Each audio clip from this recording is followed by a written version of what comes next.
నమస్తే. మాజీ chief justice అది కూడా దేశ ప్రధాన న్యాయమూర్తి ఎన్వి రమణ గారు సంచలన వ్యాఖ్యలు చేశారు. నిజంగా దిగ్భ్రాంతికి గురి చేసే వ్యాఖ్యలే. చీఫ్ జస్టిస్ ఆఫ్ ఇండియా అంటే మనందరం ఈ స్థాయిలో వారిని గౌరవించుకుంటాం. వారు ఇప్పుడు మాజీ అయినా సరే వారు హోల్డ్ చేసిన పొజిషన్ అలాంటిది. అత్యున్నతమైన పదవి, రాష్ట్రపతి పదవితో సమానమైన పదవి. వారిని అంత గౌరవంగా చూసుకుంటాం. వారికి కష్టం కలిగింది. ఆ కష్టాన్ని వారు రాష్ట్రంలో కూటమి ప్రభుత్వం ఏర్పడిన తర్వాత చెప్పుకుంటూ వచ్చారు.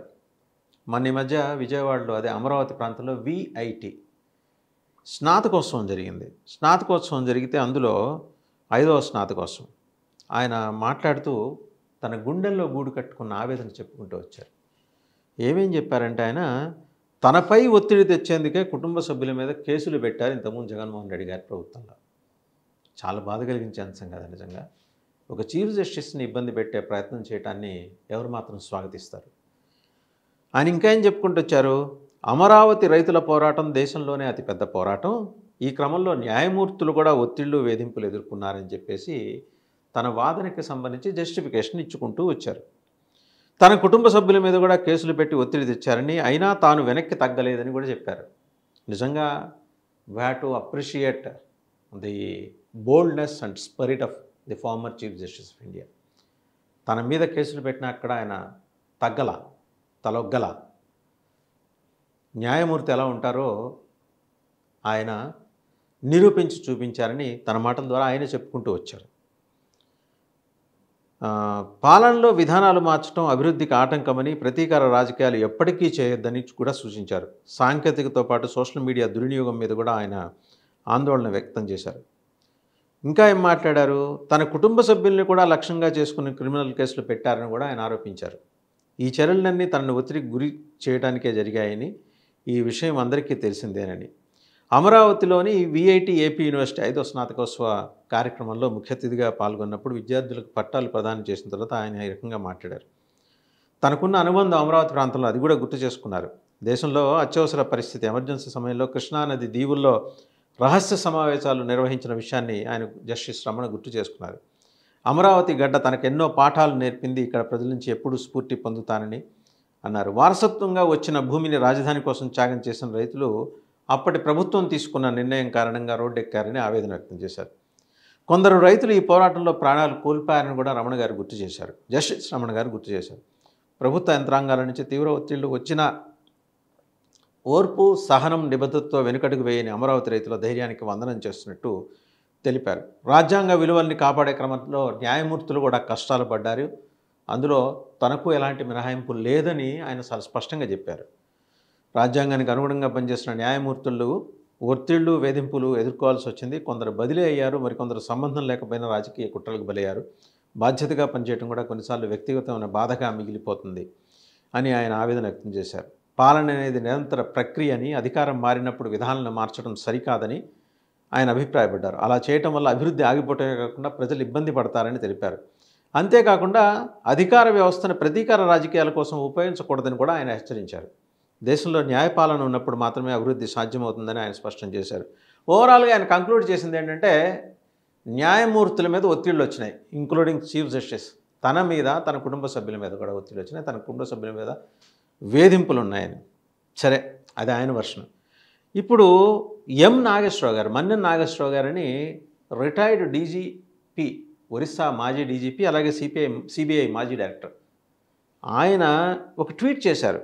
ఈయన జస్టిస్ ఎన్వి రమణ గారు గుండెల్లో గూడు కట్టుకున్న ఆవేదనని ఏ రకంగా వ్యక్తం చేసుకుంటూ వచ్చారో అదంతా చెప్తూ ఆయన ఏం రాశారంటే, Shri NV Ramana was no ordinary judge. ఆయన సామాన్యమైన జడ్జి కాదు ఎన్వి రమణ గారు. He was the chief justice of India, the highest judicial authority in the country. ఆయన భారత ప్రధాన న్యాయమూర్తి, భారత న్యాయ వ్యవస్థలో అత్యున్నతమైన మణిమకుటమైన స్థానంలో ఆయన కూర్చున్నవారు. If Jaganmohan Reddy, the then Chief Minister of Andhra Pradesh, targeted him, it raises a stark questions. అప్పటి ముఖ్యమంత్రి జగన్మోహన్ రెడ్డి ఒకవేళ ఆయన పట్ల ఏమన్నా ఉద్దేశపూర్వకంగా వేధింపులకు పాల్పడినా, టార్గెట్ చేసినా కూడా డెఫినెట్గా క్వశ్చన్స్, సందేహాలు, అలాగే ఐబ్రోస్ అన్నీ లేస్తాయి. కనురెప్పలు ఇలా లేచి చూస్తాయి. జస్టిస్ ఎన్వి రమణను టార్గెట్ చేస్తారా జగన్మోహన్ రెడ్డి గారు అని అంటున్నారు. Was Ramana incompetent? ఆయన అడిగేది ఏంటంటే, పోనీ చీఫ్ జస్టిస్ రమణ ఆయన ఏమన్నా ఇన్కాంపిటెంటా, సామర్థ్యరహితులా? సుప్రీంకోర్టు చీఫ్ జస్టిస్, ఆయనకుండే పవర్స్ ఎలాంటివి? Or was he corrupt? ఆయన ఏమన్నా అవినీతిపరుడా? Or was he both? లేదా రెండూనా? ఆయన సామర్థ్యరహితుడా, అవినీతిపరుడా, లేదా రెండూనా, సామర్థ్యరహితుడు అవినీతిపరుడు కూడానా అని ఇదంతా ఎం నాగేశ్వరరావు గారు చెప్పిందండి. ఆయన ట్వీట్లో చెప్పింది స్పష్టంగా. ఆయన ట్వీట్లో, సిబిఐ మాజీ డైరెక్టర్ ఆయన ట్వీట్లో ప్రస్తావన చేసింది.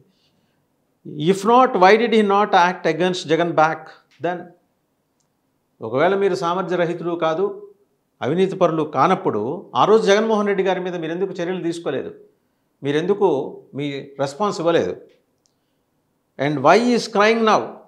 ఈరోజు ఎందుకు తన వేదనని, ఆయన ఆవేదనని వ్యక్తం చేస్తున్నారు పబ్లిక్ ప్లాట్ఫామ్స్ మీద అని చెప్పేసి ట్వీట్ చేశారండి.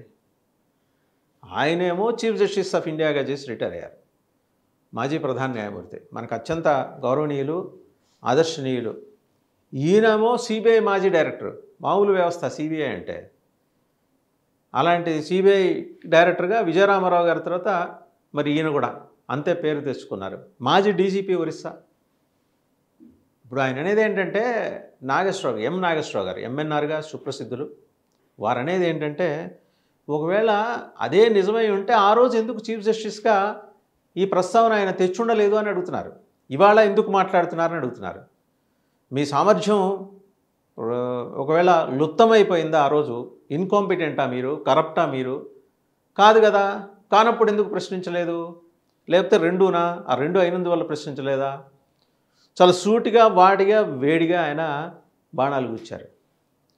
అంటే చూడండి, ఇక్కడ రెండు వ్యవస్థలు. ఇప్పుడు మనకి 4 కోళ్ళు అనుకుంటే ఈ దేశం నిలబడటానికి, judiciary and legislature, administration and media అనుకుంటే, ఆ 3 కోళ్లల్లో 2 కోళ్ళకి వీళ్ళు రిప్రజెంట్ చేశారు. న్యాయ వ్యవస్థను, అత్యంత ప్రధానమైన న్యాయ వ్యవస్థలో చీఫ్ జస్టిస్ ఆఫ్ ఇండియా ఆయన రిటైర్ అయ్యారు. Justice NV Ramana. తెలుగువారందరిగా మనం గర్వించాలి.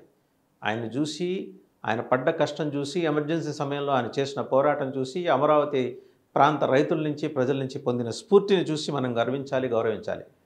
అంత రొమ్ము విరుచుకొని పోరాడిన యోధుడు చీఫ్ జస్టిస్గా ఉండి జగన్మోహన్ రెడ్డి గారి అక్రమాలను ఎందుకు ప్రశ్నించలేదు?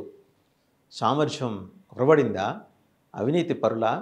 లేకపోతే రెండూనా అంటూ ప్రశ్నించిన ఆయన కూడా ఏమన్నా గుంపులో గోవిందయ్య, దారిని పోయే దానయ్య కాదు. ఈయన సిబిఐ మాజీ డైరెక్టర్ అండ్ ఒరిస్సా మాజీ డీజీపీ. ఈయన అడ్మినిస్ట్రేషన్, బ్యూరోక్రసీలో టాప్ లెవెల్ చూసి వచ్చినవారు. సో 2 వ్యవస్థల్ని ఉన్నత స్థానంలో రిప్రజెంట్ చేసిన ఇద్దరూ కూడా పరస్పరం పబ్లిక్ ప్లాట్ఫామ్ మీద నేరుగా ఈయన ప్రశ్నించారు. నాగేశ్వరరావు గారు ఎక్కడ దాడి చేయాల. ఆయన అడుగుతోంది ఏంటంటే, అయ్యా గౌరవ చీఫ్ జస్టిస్గా రిటైర్ అయిన గౌరవ ఎన్వి రమణ గారు, మీరు ఈరోజు జగన్మోహన్ రెడ్డి గారు చేసిన దుర్మార్గాల వల్ల మీరు, మీ కుటుంబం బాధపడ్డారు, వేధింపులకు గురయ్యారు, క్రిమినల్ కేసులు ఎదుర్కొన్నారని మీరు ఇవాళ చెబుతున్నారు కదా, ఆ రోజున మీరు ఎందుకు చెప్పలేదయ్యా అని అడుగుతున్నారు. ఈయన అడిగిన ఆయన సామాన్యుడు కాదు. వచ్చిన చిక్కు ఏంటంటే, ఇప్పుడు ఆ జగన్మోహన్ రెడ్డి గారి ప్రభుత్వంలో ఎదుర్కొన్న అవమానాలు, వేధింపుల గురించి ఆ ప్రభుత్వం దిగిపోయిన 15 నెలల తర్వాత, 16 నెలల తర్వాత ఇవాళ ఎన్వి రమణ గారు చెబుతున్నారు, ప్రభుత్వం ఉన్నప్పుడే చెప్పుండాల్సింది కదా అనేది నాగేశ్వరరావు గారి ప్రశ్న. సరే, జస్టిస్ ఎన్వి రమణ ఈయన తెలుగుదేశమే, మన వరంగల్ ప్రాంతం నుంచి వెళ్ళారు, సిబిఐ మాజీ డైరెక్టర్ అయ్యారు, అండ్ ఒరిస్సా మాజీ డీజీపీ. ప్రస్తుతం హిందువుల హక్కుల కోసం ఆయన పోరాడుతున్నారు. సో ఈయనకు ఒక ప్రజావేదిక ఉంది. జస్టిస్ ఎన్వి రమణ గారికి విశాలమైన ప్రజావేదిక ఉంది. సో ఇద్దరు ప్రజావేదిక మీద పరస్పరం మరి ఒకే దగ్గర కూర్చొని వీరు అడిగిన ప్రశ్నలకు వారు ఏమన్నా సమాధానాలు చెప్తారా? వేచి చూడాలి, కాలమే నిర్ణయించాలి. అప్పటిదాకా ఏంటంటే జగన్మోహన్ రెడ్డి గారిని ఒక నిందితుడిగా చూపించే ప్రయత్నం అయితే మాజీ చీఫ్ జస్టిస్ ఇక్కడ చెప్పారు. దాని జస్టిఫికేషన్కి సంబంధించి చిన్న క్లూ ఇచ్చారు ఆయన. బహుశా తర్వాత ఎలాబొరేట్ చేస్తారేమో, వేచి చూద్దాం.